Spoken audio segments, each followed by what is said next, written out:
everybody, and welcome back to the Hangout Spot where you already know it's Real Talk Sports Talk. Live from my man cave, it's your boy Johnny. And let's talk some boxing because I was not going to make a video today. However, the verdict is finally out with Ryan Garcia, and I felt like I needed to come out and give my opinion on the matter because this has been going on for almost 2 months. It's felt like it's been going on for 2 years. Everywhere you look on social media, any boxing chat group you join, people are talking about this stuff. Did Ryan cheat? Did he not cheat? Was it intentional? Was it by accident? Was he set up? Was the supplement contaminated? Man, I feel like I've heard it all. But at the end of the day, what happened today, we all knew was going to happen. Because he tested positive. His B sample was retested. That came back positive. Doesn't matter how much Ostrine was in there, because they're saying it was super minimal. The fact of the matter remains that it should have been 0, when in fact it wasn't. He got pinched. And now he is officially suspended by the New York State Athletic Commission for 1 full year. And I'm pretty sure it probably is retroactive to April when they fought, meaning you won't see Ryan Garcia back in the ring till at least the end of April of the year 2025 next year. And on top of that, Devin Haney now goes back to having an undefeated record because that fight is now being ruled a no contest. So, how do you guys feel about that? Because I can tell you right now, besides me being relieved that it's over, it doesn't matter to me. Because at the end of the day, what happened that night can't be changed. I mean, Devin Haney can have the loss taken off of his record. He's now an undefeated 140-pound champion again, the same way he was going into the Ryan fight. But here, mentally, all of us boxing fans that witnessed that at Barclays Center that night, we're not going to forget the beatdown that he took from Ryan Garcia, and that's just reality. Now, as far as Ryan Garcia is concerned, his fans are outraged. Like I said, he was set up. This wasn't intentional. Ryan Garcia doesn't cheat. But the fact is, nobody knows what really happened except Ryan Garcia himself. You don't know it, and I don't know it. He knows the truth. We just all assume that we know the truth. I don't assume. I just stick to the facts. The facts are, he was tested prior to the fight, and that test came back positive for Ostrine. And at the end of the day, those are the rules. There are rules in place for a reason before any professional contest. And if you break those rules, ladies and gentlemen, that is considered cheating and you have to be penalized. So whether the intent was there or not, Ryan got caught cheating. Those are the facts. That's not an opinion. Maybe Ryan should have been a little bit more careful of the supplements that were going into his body.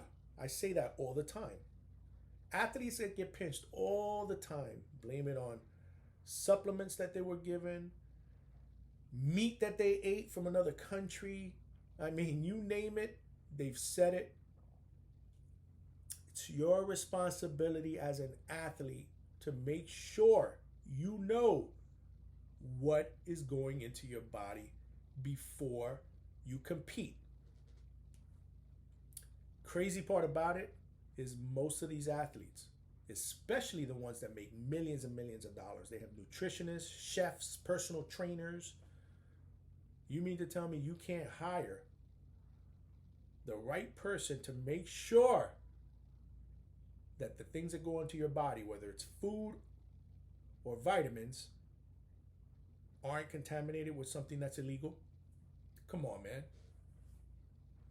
Y'all got to do better. Y'all got to do better. Because that's all the Ryan Garcia fans are saying. He didn't intentionally cheat. Well, maybe not.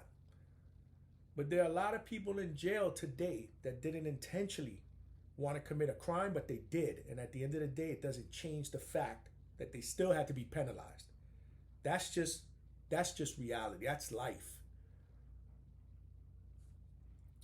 So Ryan Garcia will sit out. In a year, he'll be back making millions of dollars. In fact, we won't even miss him because he will be even more active on social media now every day that he has. Now he has the time. Now he has even more time than ever to be active on social media. So we're going to hear about him all day. If he was posting 20 times a day, he'll post 50 times a day now. So now we're in trouble. We'll never stop hearing about this guy. 2 days ago, he said he was retiring. What's he going to tweet out tomorrow? He's restarting his own boxing league. He's sleeping with somebody else's wife. It's insane with this kid. In fact, I was hoping with the suspension came a punishment that he could not participate in any social media platform. Like it's gotten to the point where I like Ryan. It's gotten to the point where even I want him to go away for a little while. I need a break from Ryan. So he'll be fine. We won't miss him. He'll be active on social media, so he'll keep us, animated in that aspect. As far as him fighting, well, there are fighters, top fighters, that only fight once a year anyway. So, we can just act like, Ryan made his yearly appearance in April and we won't see him until next May. It's reality. I mean, other fighters do it. And then when he comes back, like I said, not only is this a very forgiving sport, it's a very forgiving world that we live in. Let's not forget Canelo, the face of boxing today. Arguably the face of boxing. He got pinched for a PED. Said it was some kind of a contaminated meat that he got from Mexico. He got dogged for it. Today, he's demanding $200 million to fight David Benavidez because he's the face of boxing and he can do whatever he wants. It's the world that we live in. Oscar Valdez got pinched. People still love Oscar Valdez. So Ryan Garcia will be fine. He's a public figure. People come out to see him. He's a money draw. He's a big name. In fact, that comeback fight, there'll be a lot of fighters, especially C-level fighters, because it'll probably be a tune-up. C-level fighters that'll want to raise their hand and say, I'll fight him, because it's going to be the biggest payday they've ever gotten in their entire career. So he'll be fine. Service suspension. He'll be back next year. He'll probably fight a tune-up, and then he'll fight a big fight right after that on pay-per-view, making millions and millions of dollars. Devin Haney, well, he got what he wanted. His father was vocal. In fact, Devin Haney took a lot of criticism the last month and a half about how he was reacting to this whole thing.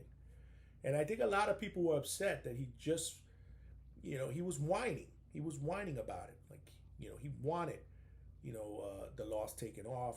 In fact, he wanted it to be credited as a victory. And people don't forget that, he got demolished that night. And since he wasn't out there saying, I don't care about the loss, I just want to get Ryan Garcia back in the ring because I want to get this win back. I want to get this back in blood. So whether he's suspended or not, he's next. He wasn't saying those things, so he took a lot of criticism from fans. And whether you agree with it or not, it is what it is. But at the end of the day, it's not his fault. It's not his fault that on paper, he faced a guy that night that was cheating. And again, none of us can prove if that little inkling of ostering benefited Ryan or not. None of us are scientists. But that's not the point here. That's not the point. The point is, it happened. So anyway, Devin got his wish. He's now an undefeated 140-pound champion. What happens next, I don't know. I do know that Top Rank won a recent purse bid for him to fight Sandor Martin. In fact, it appears like they were bidding against themselves. because no other promotional company wanted to bid for the rights of that fight, including Devin Haney Promotions, including his own promotion company, mind you. And he was sore at Eddie Hearn because Eddie Hearn didn't make an offer or bid, but Eddie Hearn said, listen, nobody wants to see that fight. We're not bidding for a fight that could potentially lose us money. Devin Haney is not bound to Matchroom, so why should I show that loyalty? And Eddie Hearn is absolutely right. He's right. I wouldn't want to do it. Reality is, I don't want to see that fight and pay for that fight either. However, I do think it's a good fight for Devin Haney, a good comeback fight, because Sandor Martin is a good boxer, but he's not a power puncher. And let's not make any mistake about it. Even though Devin Haney's undefeated, we can't forget what we saw that night. Like I said, he took a pounding, mentally and physically. So to come back against a guy who could potentially box well against him, give him some good work, and not hurt him in the process, and somebody that he can beat, I think it's a good comeback fight for him. And then after that, he can make some moves and probably call out some big names like he was doing prior to Ryan. So I don't know. I don't know if he takes that fight. He was vocal earlier in the week when Mario Barrios was elevated to the new WBC 140-pound title to move up at 147 and potentially want to challenge Barrios for that welterweight title and try to win another title in another weight class. Don't know if that's the right move, if you ask me. Moving up another weight class against a guy who can punch, who's on a pretty good streak as well. Make no mistake about it. Barrios is a very, very good fighter. His only losses came against top fighters, Thurman, Tank. Barrios can swat. He can hit. And Devin Haney, proven, he's chinny. He can't take a hit. He can be chin checked. In fact, people on social media are calling him today's Amir Khan, which is crazy. So if I'm Dev, I stay at 140. Take the Sandor Martin fight. It's there. And then explore your options after that. Maybe try to chase Tio. Who knows? I don't know. There are some rumblings that he may take a year off and then come back next year. I don't know. At the end of the day, though, he has to do what he needs to do to try to get people to forget that performance. And the only way to do that is to get back in the ring and try to make that right. And then maybe down the road, what I would do if I were him, try to get Ryan Garcia back in the ring with some stringent drug testing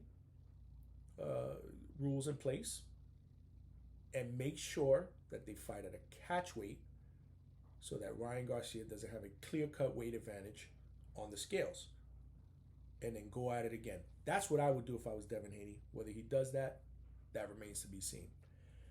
Anyhow, at the end of the day, boxing will be okay. A lot of big fights ahead. Us fans, we can finally say, we're done with this. Now let's concentrate on the real fights going forward. Let me know your thoughts in the comment section. Let me know how you feel about Ryan's suspension, what you feel is next for him when he does come back, what you feel Devin Haney should do. Would love to hear your thoughts. And at the end of the day, don't know what you're waiting for. If you're new to watching my videos, smash that like button. Pound on that subscribe button.